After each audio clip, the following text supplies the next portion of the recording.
I'm gonna start with the obvious, something I and most other Americans probably learned in the first grade. We all rely on a combination of senses to perceive and interact with the world. For a lot of us, sight is central to our understanding of reality.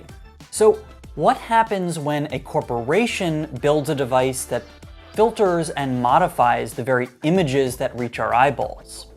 I think you can see where I'm going with this. The potential is terrifying. Looking back at some popular augmented reality demos, there's always a slick polish to them. Holograms float in the air like helpful ghosts, always presenting the exact information we need and promising new ways of interacting with our digital lives. But these are marketing videos designed to get investors and consumers excited about spending money. What are the real long-term implications of this technology? Let's try to see past the corporate nonsense and figure it out. Before we get to AR, consider just how deeply the smartphone has changed our moment-to-moment existence.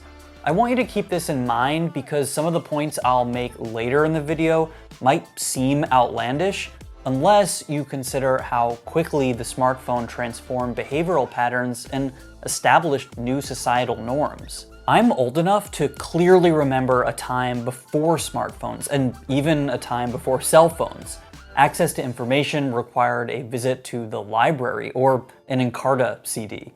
Socializing was done over the landline, in person, or via snail mail. It was a frequent occurrence to see a person on the train, in the elevator, or at the cafe without a device or even a newspaper in their hands. In my elevator building today, I seldom ride to my floor without someone else glued to their phone. Messaging, scrolling, clicking, most of us can't pass a moment without submitting to our digital addiction. Now, I'm not passing any kind of moral judgment here. I'm happy to use my smartphone, and I'm happy for anyone else who enjoys using theirs. My point is just to really drill in the fact that it only took a few years for smartphones to affect this kind of sea change across much of the world's population. With a screen in everyone's hands, even a single app, like TikTok, can push behavioral changes across wide swaths of the globe. In a way, we see the world through our devices. They influence our political and social views and thus how we perceive reality. But at the end of the day, we can still look elsewhere. And I mean this literally. I can lower my phone and look around. The sun's light reflects off objects and enters my eyes, where my brain processes the information to create images, which, for a sighted person like myself, becomes the foundation of my reality. Anything that sits in front of my eyes modifies that light. My glasses, for example, compensate for deformities that give me blurry vision. My smartphone's camera alters what I see in other ways, something lots of people don't consider.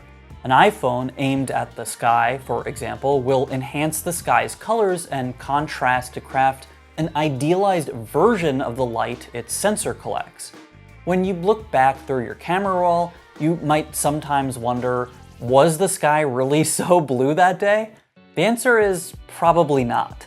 Apple, Google, Samsung, and anyone else who makes a decent smartphone camera does a tremendous amount of image processing, all to appeal to what they think we want to see in our pictures. A modern photo is not just a flat translation of reality, it's an opinionated perspective.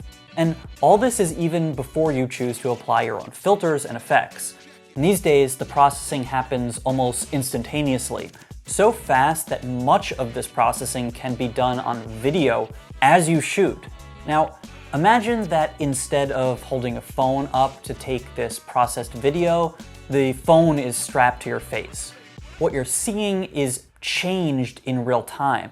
Your eyes are only getting information from whatever the phone decides to show you on its screen, not the world itself. What I'm saying is that your phone is already augmenting your reality. And the word augmented in augmented reality makes it sound like reality, but better. But what if it's not better though? What if it's just different or worse? Maybe you don't like the sky looking unnaturally blue and you prefer to remember the day as it was. The assumption Apple, Meta, Google, Microsoft, and other companies dabbling in AR want you to make is that they know what's best. Trust them to decide how to alter your reality. And it doesn't seem so bad in the demos they show. An extra floating screen next to your laptop? It's useful. Working on a virtual beach in the comfort of your living room? That's amazing. So why am I terrified? Well, there's 3 reasons. First, invasive wearable devices are coming sooner than you think. The rate of technological change and evolution is incredibly fast. As I mentioned earlier, smartphones reach maturity in just a few years. Artificial intelligence progress is shocking, and computers' ability to manage unspeakably massive sums of data promises fresh breakthroughs on an almost weekly basis.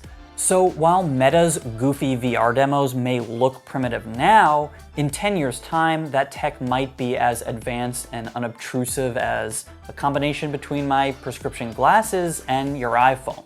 In other words, you might don a pair of AR glasses in the morning with as much or as little thought as you slip your phone into your pocket. And that means it's a very real possibility that these mega corporations will dominate your entire field of vision.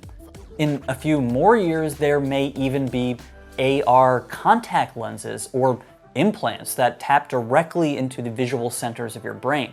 Just look at Elon Musk's Neuralink and what it hopes to accomplish. This is not the stuff of science fiction anymore. It's very, very real, and the world's largest companies are spending billions to make their vision your new reality. Second, augmented reality will make ads indistinguishable from non-sponsored content. Already, this line is blurred, with all forms of media incorporating paid advertising in nefarious ways that makes it seem like it's just part of the story.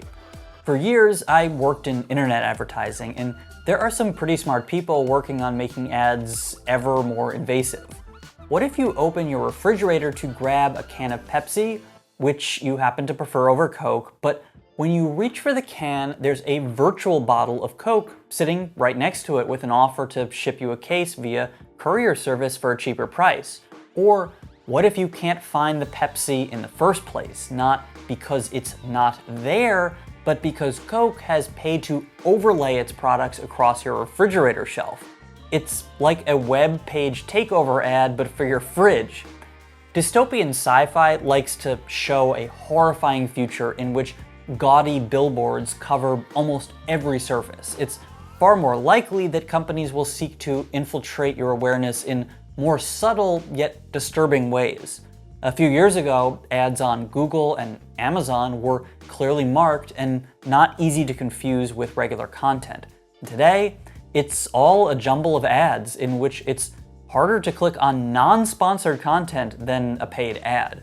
This trend will continue, and the more closely our senses are tied to electronics, the more confused we may become until our every decision is guided by corporate greed. And the more cynical among us may even suggest we're past that point already. Third, every computer system we've ever created has been vulnerable to exploitation. Hackers have been crafting viruses almost since personal computers were a thing in 1986. Today, there's thankfully some separation between your computer getting infected and the infection's ability to wreak havoc on your life.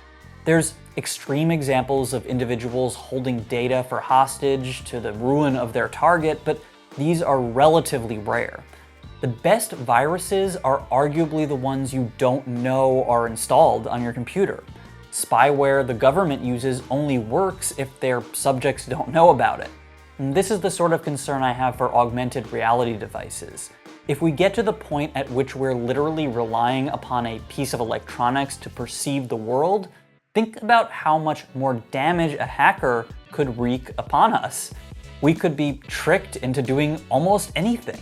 Jumping off a bridge because your glasses show there's solid ground ahead.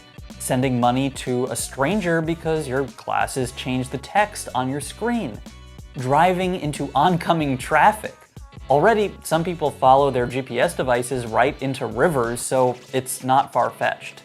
The list is endless. The day we lose control of our senses is the day we open ourselves up to an entirely new genre of attack. And this is why I'm terrified. I love new technology and embrace every advance that comes along. It's a thrilling time to be alive, but AR is in a super weird place right now where it's so clunky, so awkward, and so immature that it's difficult to fathom a day when it's as much a part of our lives as our smartphones are today. Companies like Apple can imagine it though. Tim Cook sees AR possibly replacing the iPhone within a decade, and it's not all doom and gloom. The flashy demos aren't just for show. It really would be awesome to have more control over my work environment's virtual space, or view walking directions without having to look down. There's a ton of use cases that are exciting and promise less intrusive interactions with our devices. That's why it'll be important to consider who is selling the device you choose to strap to your head. About the last company I'd trust is Meta, since they will spy on you and sell your data to advertisers in ways you probably haven't thought to imagine. And Apple, while they don't quite live up to the privacy standards their marketing department espouses, they are somewhat better. And they make a ton of money on hardware, which acts as a safeguard against them selling your data. That's also changing though, with their services line of revenue growing each year. So where does that leave me? Excited? Terrified? Probably a bit of both. Next week, I'll be posting a video that does a deep dive into Apple's upcoming AR headset and what led them to this pivotal moment in their company's history. Consider subscribing to catch that one, and I'll see you soon.